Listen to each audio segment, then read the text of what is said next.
Happy New Year, this is the astrological new year when the sun is at 00 degrees Aries, cardinal fire, on the 21st of March 2023 for us in the Southern Hemisphere. And for those beautiful northern kin that are joining me, it will be the 20th of March.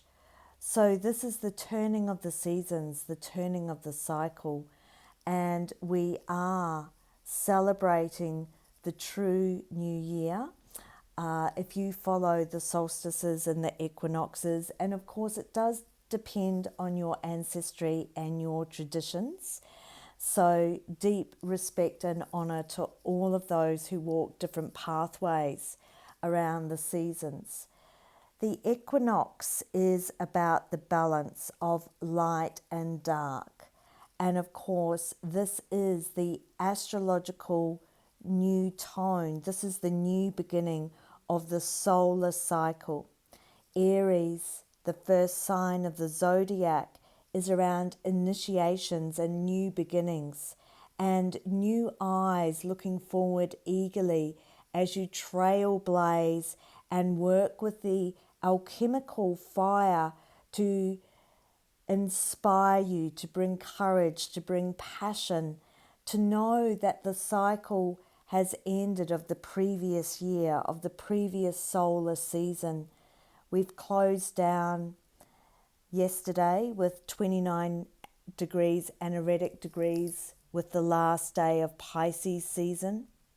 Pisces is mystical water, and so what a beautiful way to allow the magic and the mystery to come through to close down the cycle each year. So now as the wheel turns on the equinox, we have Mabon and the autumn equinox here in the Southern Hemisphere. For those beautiful kin in the Northern Hemisphere, it is Ostara and the spring equinox, the vernal equinox. And so when we step outside of the witch's wheel of the year, which is related to the seasons and also the hemispheres and your cultural ancestral teachings or whatever magical pathway you choose to follow, when we bring out the traditions of astrology and the astrological year, we are working with the zodiacal wheel of the electromagnetic field of Mama Earth, Nangina Tia. And so we always begin with the sun at 00 degrees Aries, which falls between the 20th to the 23rd of March each year for both the northern and the southern hemisphere kin.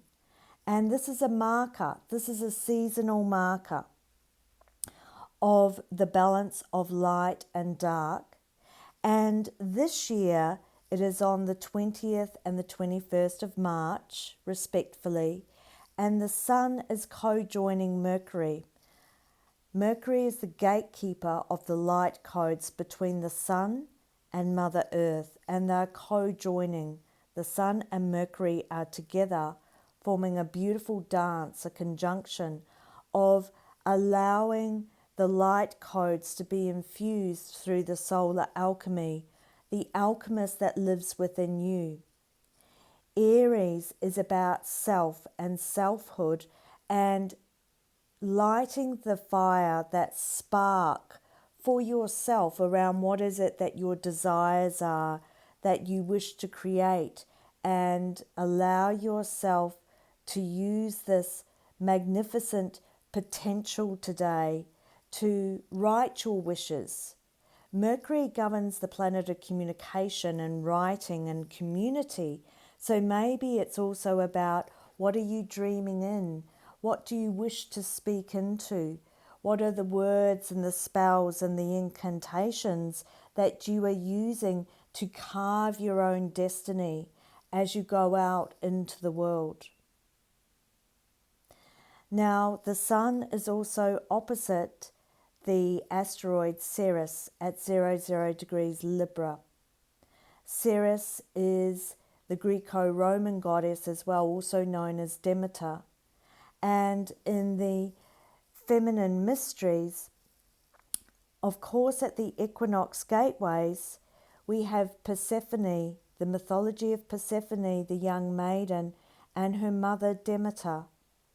So for us in the southern hemisphere, Persephone is leaving the heat of the summer, the celebrations of the zenith point, and moving down into her yearly descent through the autumn equinox gateway to descend down into the underworld for 6 months through the winter cauldron. It is here that we give our blessings and our gratitudes to the harvest time and the fruition of our lives. And now in the southern hemisphere, we're moving deep down into the winter cauldron to meet the wisdom of the elders, the deep teachings of the crystalline heart of the earth. And Persephone will return with the spring equinox. There is much mother's grief and loss and tears. So there is also a cycle here around grief and loss. And this is exceptionally prominent with Saturn and Pisces for the next cycle of 2.5 to 3 years. The great tsunami of grief and loss. And this will be coming through in a myriad of dreams of how do we work with and align with the water realm, the water beings. For those of you in the northern hemisphere, of course, you're in Ostara, and this is with great rejoicing that the young maiden has been through her transition as queen of the underworld, and she rises reborn with the spring equinox for those in the northern hemisphere, if you follow the Celtic traditions of the seasonal wheel of the year. But we are all bound to earth. We are all bound to the rocks, the stones. We are all bound to the animals and the birds and Mother Nature herself with the plants and the intelligence that is the worlds within the worlds, the realms within the realms. And so here on this great turning point of the astrological new year, this week we also have the dark moon, where the sun and the moon dance together in Aries. This is a auspicious time of actually having the astrological new year with the dark moon. And also on Thursday, Pluto moves into 0 degrees Aquarius late in the evening. And this is the first time in 248 years. Pluto is Hades, lord of the underworld. So we can see for the next cycle of this, Pluto won't be fully activated in Aquarius till the end of 2024, because Pluto dances in the late anaretic degrees of Capricorn through this year and through 2024. We touch into Aquarius, we come back into Capricorn. This is the great transformation. And the 29 anaretic degree of Capricorn, which we're currently in till Thursday, is about the closing down of a very old power dynamic that is existing within humanity at this time around systems and structures that are no longer serving the people, that are no longer serving the collective. So we can call on this transformative energy to dream in a conscious way of being, to move beyond the individuation of self once we know thyself, and then we dream big for the collective. We offer the prayers and gratitude out into the collective ethers with Pluto moving into Aquarius on Thursday. And of course, this is a strong transgenerational transit, so it is around for many, many, many years.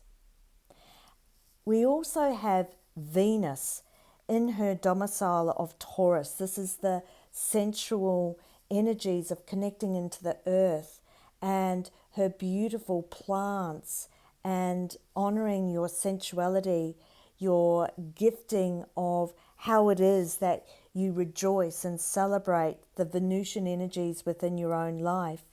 She is the evening star, and she will be activating the heart chakra on Friday night. So Friday, sacred to Venus, send your intentions and dance and celebrate this magnificent evening star rise at the heart chakra. So beautiful, star lovers. This is a wonderful, wonderful turning point and day to be closing down, writing your intentions, your wishes of what you're releasing and letting go.